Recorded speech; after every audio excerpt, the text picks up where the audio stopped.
हर दिन एक भिखारी दरवाजे के पास आकर भीख मांगता था और घर का मालिक हमेशा घर के बाहर आते ही उसे देखकर फिर जाया करता। कई बार उसके लिए गालियां भी बकता। वो कहता, तू जिंदा ही क्यों है? पूरी जिंदगी ऐसे ही भीख मांगेगा क्या? धरती का बोझ क्यों बना बैठा है? और कभी कभी उस भिखारी को गुस्से में वह धक्का भी मार दिया करता। इतना कुछ हो जाने के बावजूद भिखारी के मुंह से सिर्फ यही निकलता कि भगवान तुम्हारे पापों को माफ़ करे। एक बार सेठ को धंधे में बड़ा नुकसान होने की खबर मिली। सेठ बहुत परेशान था कि तभी उसके दरवाजे पर वह भिखारी आया।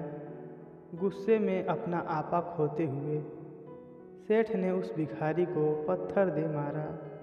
पत्थर लगने के कारण भिखारी का सर फूट गया और उसके सर से खून बहने लगा। फिर भी दर्द से करहाते हुए भिखारी ने इतना ही कहा, भगवान तुम्हारे पापों को माफ़ करे। भिखारी वहाँ से चला गया। सेठ सोच में पड़ गया। भिखारी को पत्थर मारा, फिर भी उसने सिर्फ प्रार्थना की। सेठ का गुस्सा शांत हुआ। सेठ का मन शांत हुआ। भिखारी का रहस्य जानने के लिए सेठ ने भिखारी का पीछा करना शुरू कर दिया।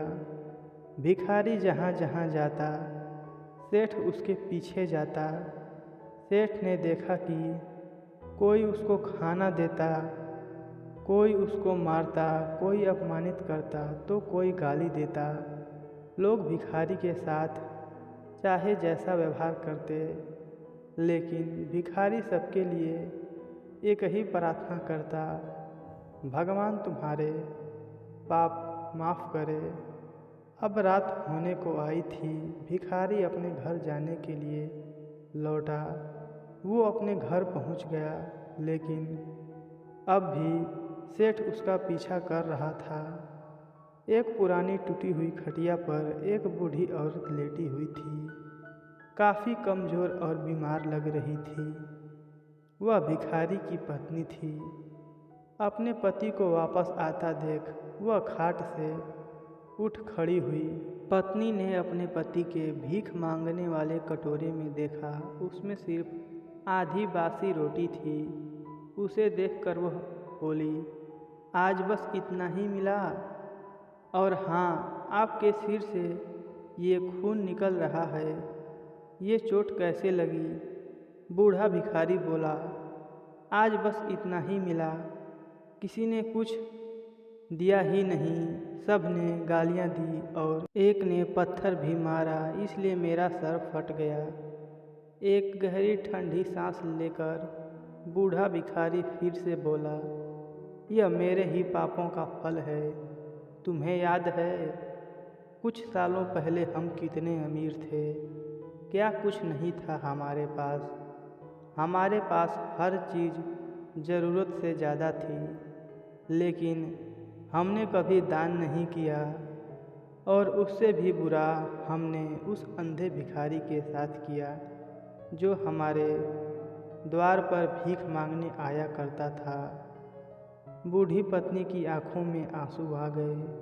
वह बोली, हाँ, हम उस बेचारे अंधे के साथ बहुत बुरा करते थे।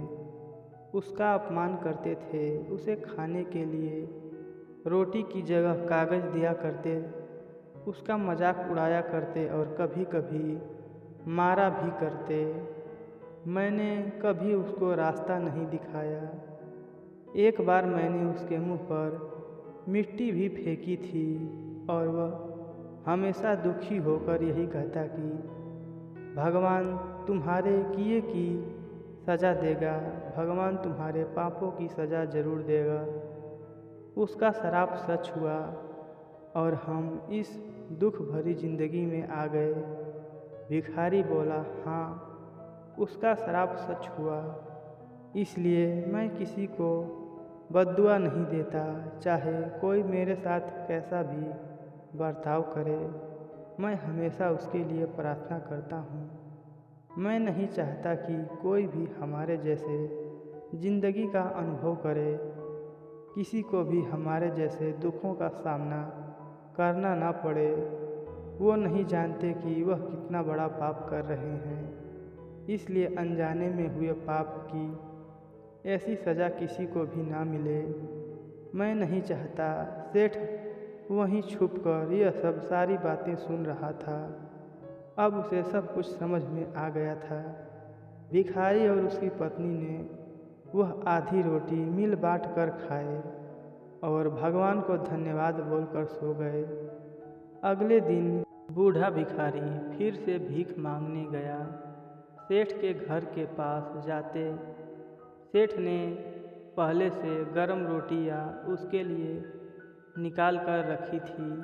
उसे देते हुए सेठ विनम्रता से बोला, माफ़ कर दीजिए बाबा, उसे बहुत बड़ी गलती हो गई। बूढ़ा भिखारी बोला, भगवान तेरा भला करे। इतना कहकर वह आगे निकल गया।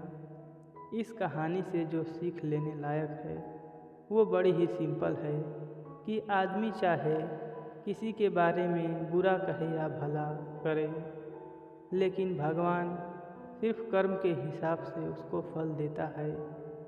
क्या हुआ अगर भगवान नहीं दिखता है, लेकिन यह बात बिल्कुल सच है, उसके खाते में सबका हिसाब बहुत पक्का होता है। इसलिए जब किसी के लिए कुछ भी करो तो अच्छा ही करो। दोस्तों, यह कहानी अब समाप्त होती है। यह कहानी आपको कैसी लगी हमें कमेंट बॉक्स में लिख कर ज़रूर बताएं और हमारे चैनल को सब्सक्राइब कर लीजिए। धन्यवाद दोस्तों।